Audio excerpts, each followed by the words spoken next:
Yo, what is going on YouTube? It's your boy John, aka Speros here. In today's video, we're going to be going over some beginner day one tips that everybody should know before they launch the game of Modern Warfare 2. I'm going to be going over meta weapons, certain settings that you guys should be changing before you play, the best streaks to be using, the best perks to be using, and then most importantly, how to level up faster and level up your weapons faster so that way you can get to those camos as fast as possible and also just climb through the ranks really quickly. Now, before we get into the meta weapons, I want to go ahead and show you guys at the creative class here if you guys have a weapon set up that you want to go ahead and try. Once you guys are here, you just go up to the gunsmith and then go ahead and press triangle or Y, and it will take the build that you are looking at on your screen and go ahead and load you into the firing range where you're actually able to go ahead and test it out with the attachments that you have on there. I honestly found this to be very, very helpful, especially when trying to figure out the weapon tuning. So then if you want to leave, you just click start and then you can go ahead and exit back and go ahead and make those adjustments. Say you want to switch something out, then you could go right back into the firing range and give it another go. Now with that out of the way, I'm going to go over the top 3 meta weapons that you guys should be using that are available right off of launch. And the first one for me is going to be the MP7.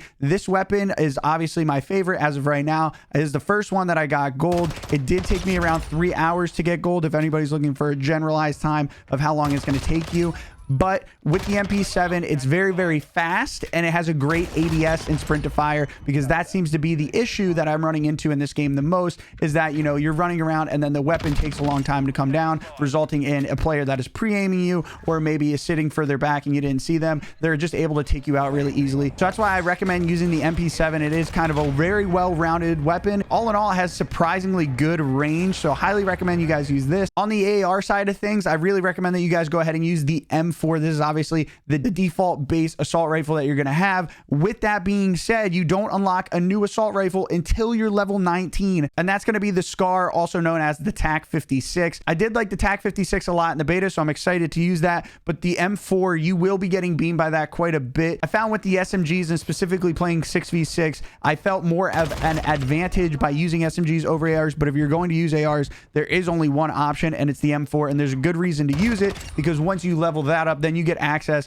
to the Hurricane, the variant. Once you get it, the M4 pretty much max leveled, you'll get access to the FSS Hurricane, which is arguably probably the best gun in the game at this exact moment. Since that is locked, the third and final weapon that I'm going to recommend that you guys use that is available right off the start that a lot of people are going to miss is going to be actually the PDSW, which is the P90. Has a high magazine capacity, very low recoil, packs a punch, has great sprint to fire and ADS times, and for some reason you can see here with the unlocks, like it wouldn't even be on your screen. So the Vel 46 is always unlocked, and then off your screen, if you got to scroll all the way to the right, you see the PDSW is unlocked. I don't know if this is an error, a fluke, or why it's unlocked, but it is unlocked and it should be unlocked for everybody. So you should go ahead and definitely use that. Those will be the top 3 meta weapons I recommend. Getting into the settings, there's just a few settings that you guys are going to want to change. The first one is going to be under your controller. I would go to advanced and then go to your input dead zones. They kind of hid these on this game for some reason.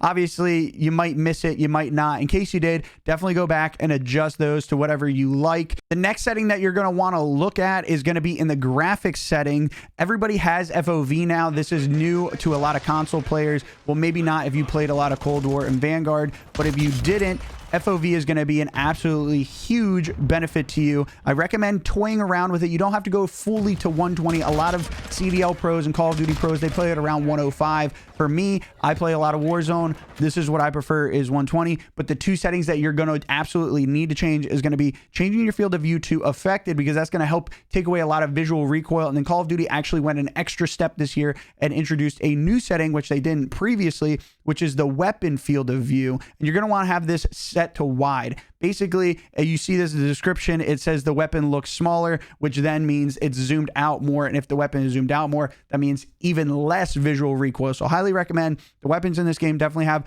quite a bit of recoil in general. Definitely change those 2 settings and it'll definitely help you out. And then the last setting that you're going to want to change is going to be under the interface. If you go down the telemetry, you can go ahead and set this to custom. And basically in my custom, I just have them all on except for the clock, because I don't need to know what time it is. But being able to have your server latency in the top left is very helpful, along with your packet loss. If you want even more information, if you go down to the connection meter, it will give you real time, like a graph and everything in the top left of your screen. It seems like it'd be a little bit distracting. I played with this on the beta, and honestly, I forgot I had it on unless I was, running into issues with connection, in which case then I could go ahead and peek at it. But overall, definitely switch those on, and it will make a world of difference, especially if you're nervous about having a poor connection or wondering why you're losing gunfights. A lot of the times it could be an internet issue. All right, now getting into the perks, this is going to be something that is going to be a little bit wonky, and you're going to have to adjust based on what you're playing. You obviously have the custom perk packages. You don't really get a lot of good perks at a low level, so you're probably going to be stuck and kind of forced into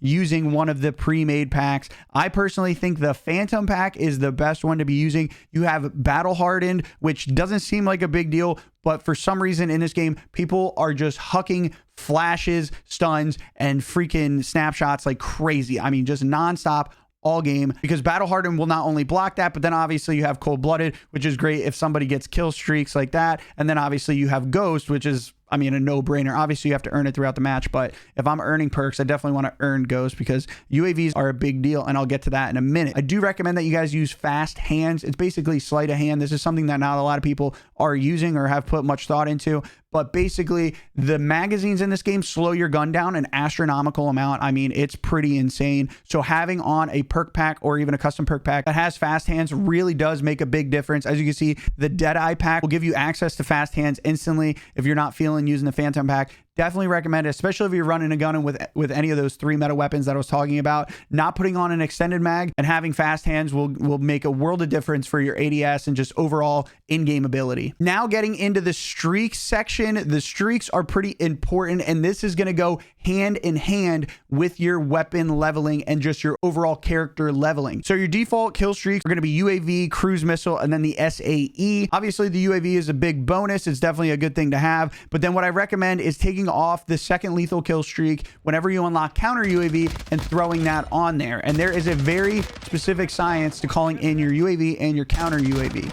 So if you're not going for nukes, if you're strictly trying to level or power level a weapon, what you're going to want to do is go ahead and play a team-based game mode, specifically a 6v6 game mode, because in ground war, I believe it only pertains to your squad. So there's only 3 players getting kills other than you that would give you points, versus if you do it in 6v6, it's everybody on your team will end up giving you points. So what I mean by that is if you call in a UAV and your teammate picks up an elimination, you get plus 10 points because the enemy was marked on the minimap from your UAV, which I know 10 points does not seem like a lot. If you can keep UAVs all game and your team, let's say between 2 players, they get like 60 kills and you had a UAV pretty much the entire time, that's an extra 600 points. That's a lot of points. That's a lot of XP to go towards not only leveling your weapons, but also leveling your character. And then obviously that couples in with the counter UAV, because if you have a UAV in the air, you can let that run out, or when it gets shot down, then you call in the counter UAV. So instead of stacking them on top of each other and, calling them both in at the same time,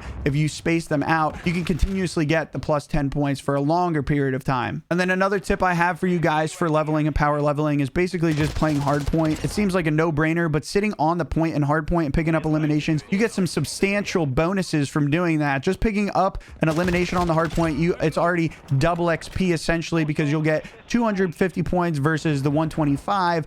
Or if you end up breaking the hill, aka running in the hill and kind of killing an enemy off of it, and then it gives you the capture for it, that's almost like 400 or 500 XP, which is a lot. And if you go ahead and just sit on the hill and play the objective pretty much all game, not only will you get a lot of kills, but you'll end up getting a tremendous amount of XP. I'm not even joking. I went from weapon level 20 to weapon level 23 in one game. And then the last thing I want to talk about is going to be the movement. This game's movement is not like MW 2019 or Vanguard or even Cold War. It's a lot slower. If anybody played Call of Duty Ghost back in the day, this is kind of what it is similar to. Slide canceling isn't in the game as of currently. The B-hop is non-existent as well. They took that out. And the dolphin dive is a sure way to get yourself killed. So what I recommend is playing with auto tac sprint turned off. Automatic tac sprint is, in theory, seems like a great idea, but tac sprinting in general is pretty bad for you in this game, in my opinion. You're going to want to go ahead and kind of bot walk around, because